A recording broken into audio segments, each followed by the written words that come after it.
Hello दोस्तों, नमस्कार। मैं हूं धनेश और आप देख रहे हैं कृषक इंडिया कृषक भारत। दोस्तों, आज के इस वीडियो में हम बात करेंगे कि कैसे अपने सेट को जीवाणु रहित रखें और अपने मुर्गियों को बीमारी से सुरक्षित रखें। दोस्तों, हम में से ज़्यादातर पोल्ट्री फार्मर जो हैं वो कई प्रकार के दवाई को अपने सेट पे रखते हैं, चाहे वो एंटीबायोटिक हो या तो वजन बढ़ाने वाली दवाई हो या फिर लिवर टॉनिक हो, लेकिन वो अपने सेट को डिसइंफेक्टेड नहीं करते हैं, यानी कि जो सेट के अंदर में बैक्टीरिया वायरस है उसको नष्ट नहीं करते हैं। कई बार ऐसे देखने को मिलता है कि हमारे मुर्गी बार बार बीमार पड़ते रहते हैं और उनको हम दवा दे देते हैं तो कुछ दिन के लिए ठीक हो जाते हैं,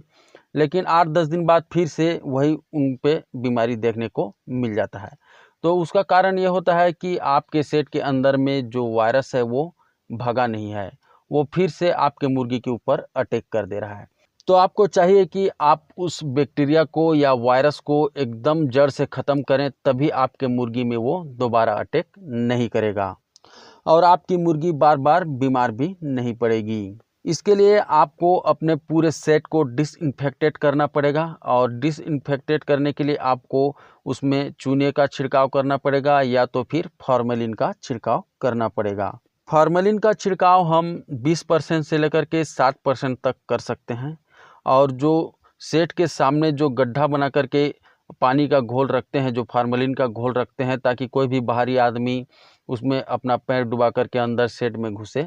तो उसको आप 3 से 4% फार्मेलिन का घोल बना सकते हैं। दोस्तों, अब मैं आप लोगों को बता देता हूं कि कैसे परसेंट में फार्मेलिन का घोल बनाया जाता है। जैसे कि मैं आपको 3 से 4% या तो 20, 40, 60% फार्मेलिन का घोल बोल रहा हूं। तो उसको बनाने का तरीका ये होता है कि 1 लीटर पानी में अगर आप 40 ml फार्मेलिन डालते हैं तो वो 4% फार्मेलिन का घोल हो गया। अगर 30 ml डालते हैं तो 3% फार्मेलिन का घोल हो गया। उसी तरह अगर आप 200 ml फार्मेलिन डालते हैं तो 20% हो गया और अगर 1 लीटर पानी में आप 600 ml फार्मेलिन डालते हैं तो वो 60% हो गया और अगर आप 400 ml डालते हैं तो वो 40% हो गया। तो दोस्तों, अगर आप मुर्गी पाले हैं, ये आपका मान लिया जाए पहला बैच है, पहला बैच में कोई भी बीमारी नहीं है और उसको अच्छी तरह से आप बड़ा करके सेल कर दिए, तो अगर आपको फिर से चूजा डालना है तो 20% घोल बना करके आप फॉर्मेलिन का घोल बना करके उसको पूरे सेट के अंदर छिड़काव कीजिए। और अगर पिछले बैच में यानी कि इस बैच में बीमारी है, इसको जैसे तैसे करके हमने सेल कर दिया और उसके बाद फिर से हमें चूजा डालना है, तो जो बीमारी वाला बैच है उसके बाद वाले बैच में आपको 40 से 60% फार्मेलिन का घोल बना करके छिड़काव करना रहता है,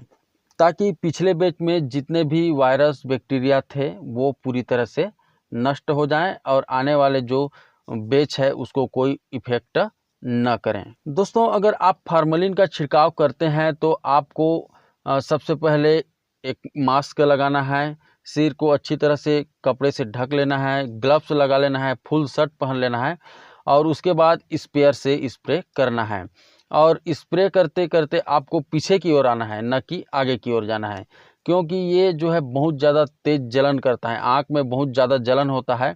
तो इसलिए आप चश्मा भी लगा लेंगे और चश्मा लगा करके आप स्प्रे करते करते पीछे पैर वापस आपको आना है और इसी तरह से आपको पूरे शेड में छिड़काव करना है। कोनों कोनों में खास करके अच्छी तरह से ध्यान दे करके आपको फार्मेलिन का छिड़काव करना है। इससे एकदम तेज गैस बनता है जिससे कि सेट के अंदर जितने भी बैक्टीरिया वायरस रहते हैं वो नष्ट हो जाते हैं। दोस्तों, आपको फार्मेलिन का छिड़काव पर्दे को नीचे गिरा करके करना है, यानी कि आपका पूरा सेट पैक रहेगा। उसके बाद आपको फार्मेलिन का छिड़काव करना है और 3 दिन तक वैसे ही पर्दा गिरा रहेगा। 3 दिन बाद आप पर्दे को उठा दीजिए, हवा का आना जाना एक बार अच्छी तरह से हो जाए और उसके बाद जैसे आप आज फार्मेलिन का छिड़काव किए हैं तो 10 से 12 दिन बाद आप फिर से नया चूजा उसमें डाल सकते हैं और सेट के अंदर के वायरस को नष्ट करने का ये बहुत ही अच्छा कारगर तरीका है और ज़्यादातर फार्मर साथी इसी का उपयोग करते हैं।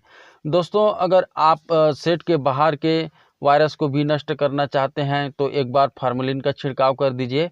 और जैसे आपके सेट में चूजा डल जाता है उसके बाद सेट के बाहर वाला जो भाग है उसमें आप बीच बीच में महीना में कम से कम 2 से 3 बार चूना का भी छिड़काव करते रहिए ताकि बाहर का जो वायरस है वो भी ख़त्म हो जाए और अंदर न आ पाए। तो दोस्तों, अगर आप इस तरह से अपने सेट के अंदर और बाहर के वायरस को नष्ट करते हैं तो आपके सेट में बीमारी आने के चांसेस बहुत ही कम हो जाते हैं और बीमारी न आने से आप अच्छी तरह से पोल्ट्री फार्मिंग कर पाते हैं और एक सक्सेसफुल फार्मर बन पाते हैं। तो ठीक है दोस्तों, आज के इस वीडियो में बस इतना ही और इसी तरह से पोल्ट्री फार्मिंग से रिलेटेड वीडियो हम अपने चैनल पर लाते रहते हैं। और अगर आप भी पोल्ट्री फार्मिंग में इंटरेस्ट रखते हैं तो हमारे चैनल को सब्सक्राइब कर लीजिए और बेल आइकॉन को भी दबा लीजिए ताकि जब भी हम अपने चैनल पर वीडियो लाएं सबसे पहले उसका नोटिफिकेशन आप तक पहुँचे। तो ठीक है, मिलते हैं फिर एक नए वीडियो नए जानकारी के साथ। तब तक के लिए जय हिंद, जय भारत।